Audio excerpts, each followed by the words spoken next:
ক্ষমতায় আসার আগে ভারতের বর্তমান প্রধানমন্ত্রী নরেন্দ্র মোদী গরুর মাংস রপ্তানির বিরুদ্ধে ব্যাপক সরব হয়েছিলেন। কংগ্রেস সরকারের আমলে চলমান এই গরুর মাংস রপ্তানিকে ব্যঙ্গ করে তিনি নাম দিয়েছিলেন পিঙ্ক রেভলিউশন।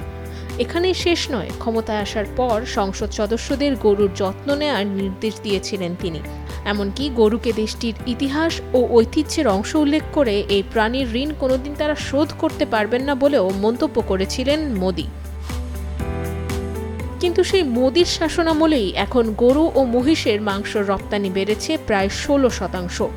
মুসলিম মিরর নামে ভারতীয় একটি ওয়েবসাইটে প্রকাশিত প্রতিবেদনে বলা হয়েছে, বর্তমানে ভারত প্রতি বছর প্রায় 15,30,000 টন গরু ও মহিষের মাংস রপ্তানি করে, আর প্রতি বছর এ খাত থেকে আয় করেছে প্রায় 430 কোটি মার্কিন ডলার। বসুন্ধরা ডায়াপেন্ট এখন আরও উন্নত।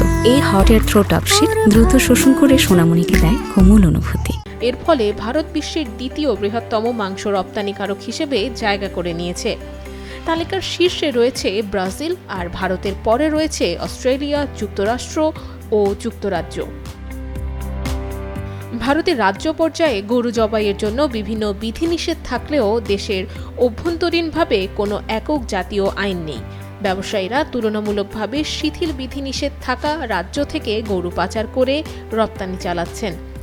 বিশেষজ্ঞরা মনে করছেন, রাজনৈতিক সিদ্ধান্তের চেয়ে আর্থিক বাস্তবতাই এই খাতের প্রসারে বেশি কার্যকরী ভূমিকা রাখছে। দুধ উৎপাদনের পর গরু মহিষের মাংস ও চামড়া শিল্পে ব্যবহার করা হয়, যা বৈদেশিক রপ্তানির পাশাপাশি দেশীয় অর্থনীতিকে সমৃদ্ধ করছে। সব মিলিয়ে দেখা যাচ্ছে, মোদি ক্ষমতায় আসার আগে যে শিল্পকে কটাক্ষ করেছিলেন, সেই মাংস রপ্তানি খাত তার আমলেই রেকর্ড আয়ে পৌঁছেছে।